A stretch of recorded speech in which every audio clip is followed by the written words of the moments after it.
So the question is, how do I do it?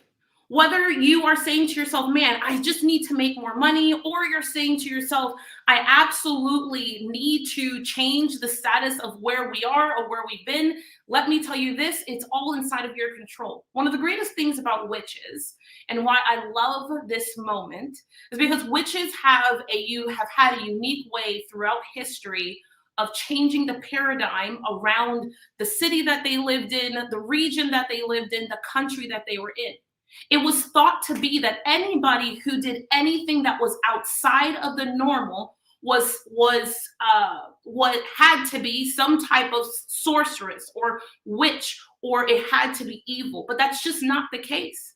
Half of the time, they were just someone who made a decision to be a cut above the rest. And I've always been fascinated by the way witches have been framed inside of our society and world from time to time, because I know how easy it is to look at something and think to yourself, it has to be some type of witchery. It has to be some type of magic. I cannot tell you the amount of times over the last 2 years, 5 years, 10 years, 20 years, or 18, honestly, of me being in business for myself.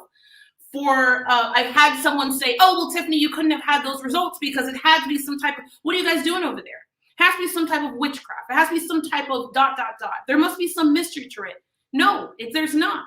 The truth of the matter is that whenever we get hungry enough, desperate enough, we become determined enough, we can make anything happen. The question is whether or not we're willing to. I invited you to come here to this training because I know for a fact that as you look at the rest of this year and you think about the next year, you're asking yourself, like, what's possible for me? For those of you who've decided to join me in this private space, I say welcome. For those of you who are watching this somewhere in the world, I say, whoa, welcome. My name is Tiffany Largy. I'm the CEO of DTDT Nation. And what's true is that I know that it's possible. If I, as a woman, as this woman, I'm still Black, I still don't have a college degree. I still don't have any licenses or certifications. I don't have any of that stuff.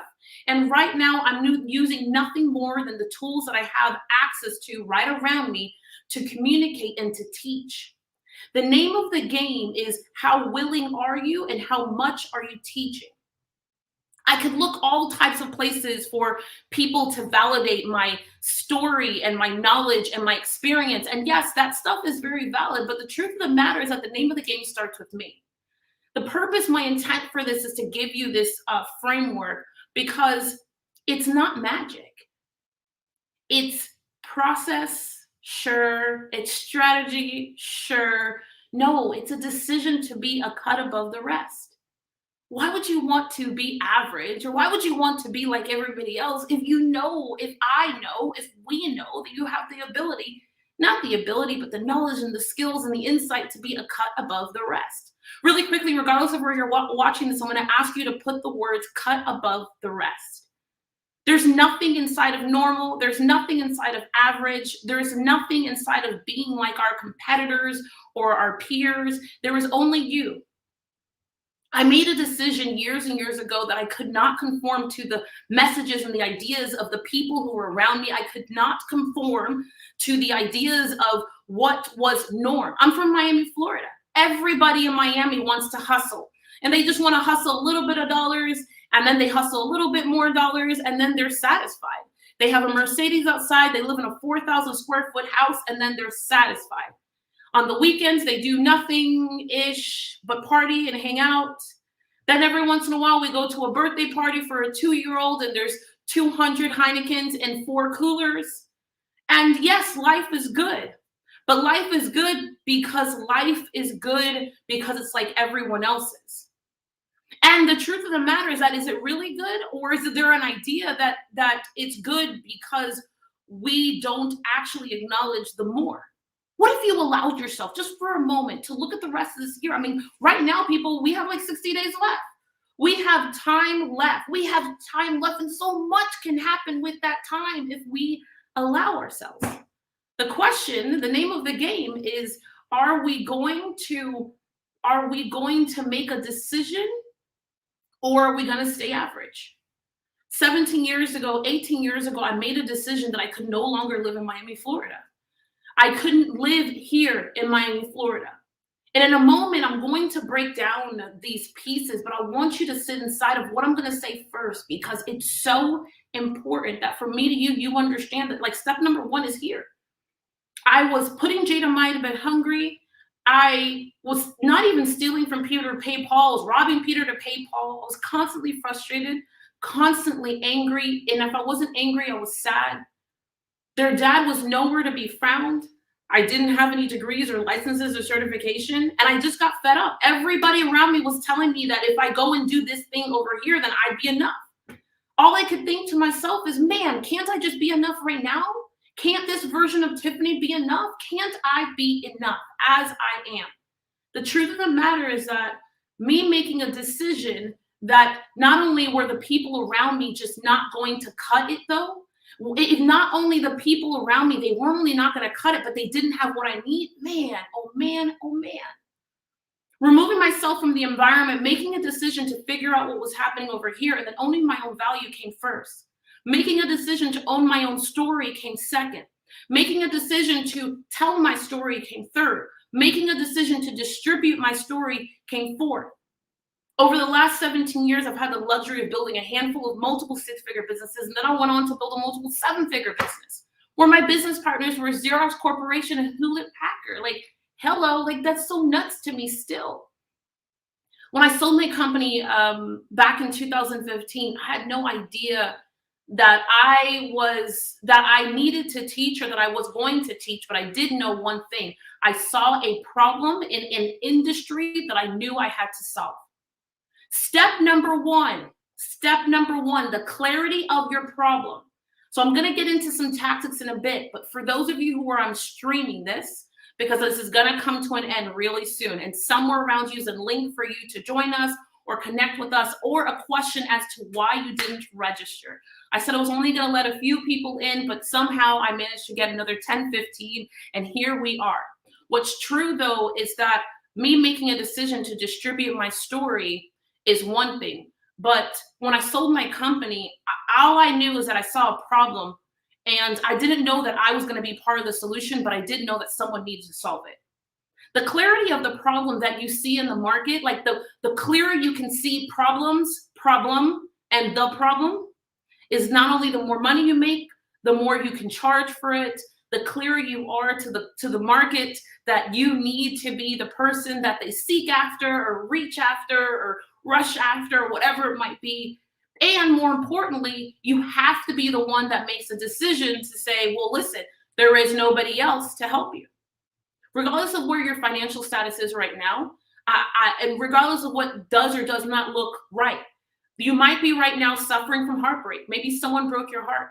You might have had a team member that did you wrong. Maybe in the last 30 days, you made a decision to separate from your spouse. It could be in this last year you lost someone that was really, really important to you. Maybe it was a parent or a child. And though I'm not telling you that we wake up one day and we go back to business as usual, but what I will tell you is that you have to get back in the driver's seat, and you have to be in control. You have to be in the driver's seat, and you have to be in control. If you are not the person who knows exactly what is happening each and every day in terms of where you're going and how you're going to get there, chances are you're sitting in the passenger seat and the driver's seat is being occupied by somebody else. Yes, yes, and yes. When I sold my company, all I knew was that I saw a problem. And at first, I started with a mass problem, this big problem where I saw this industry, an industry that for me was a free-for-all. I felt like I was watching a bunch of people who really, I don't know, like this one was making 30,000 teaching that person to make 150. And I was like, what the heck is that? And then if it wasn't that, I just saw people who were out of integrity, like they weren't what they were teaching, or they had never even really owned a business before. And all I knew was that all of that was bad. I was like, sweet Jesus. If I had stumbled upon that and I had invested in that or shown up to that event or bought said product, boy, oh boy, and everything I was riding on it to pay my bills. Like, are you kidding me right now on these streets? I may have hurt you. The truth of the matter is that I watched too many amazing people who had a great story to tell, sure, but they also had themselves to share with the world that just weren't getting anywhere. They weren't getting anywhere. They were in the cycle. And no matter what, I just saw the coach or the organization who was feeding this narrative of, Oh, you haven't made it happen yet because you didn't try hard enough. You didn't do all the work. You didn't finish the course. You know what?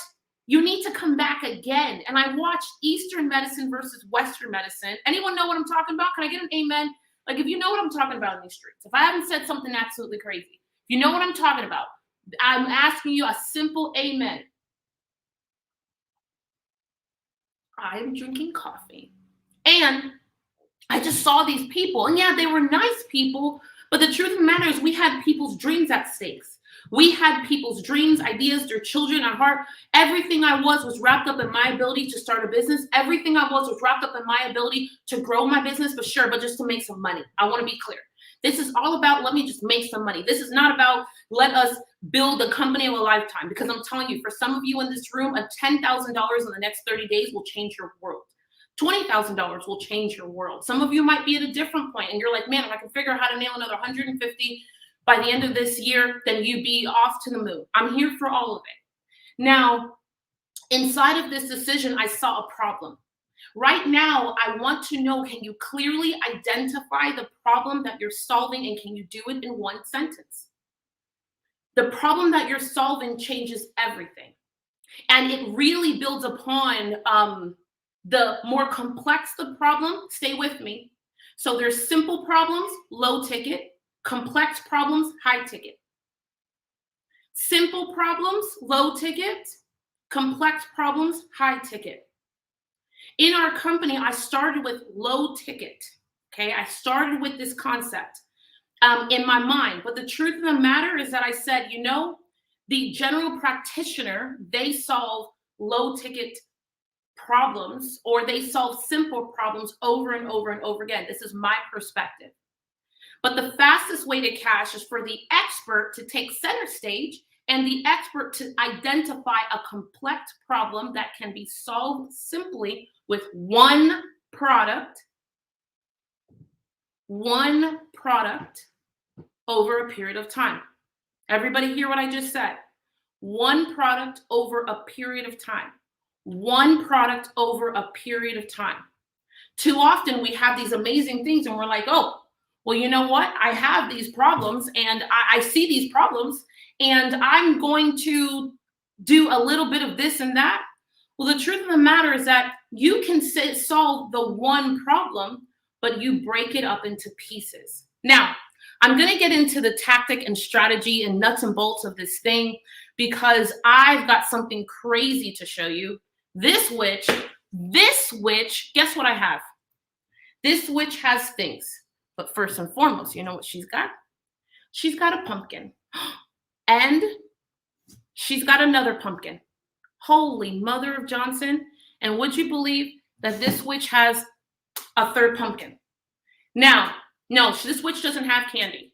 This witch has no candy whatsoever. She has eaten all the candy. This witch has eaten every bit of candy that she has gotten her hands on, every last bit, even the ones that she got herself. Now, the expert, what they do is they make this decision, okay? They make this decision.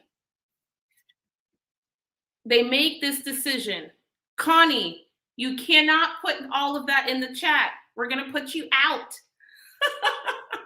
You cannot put all of that in the chat. Okay, so here's what's good.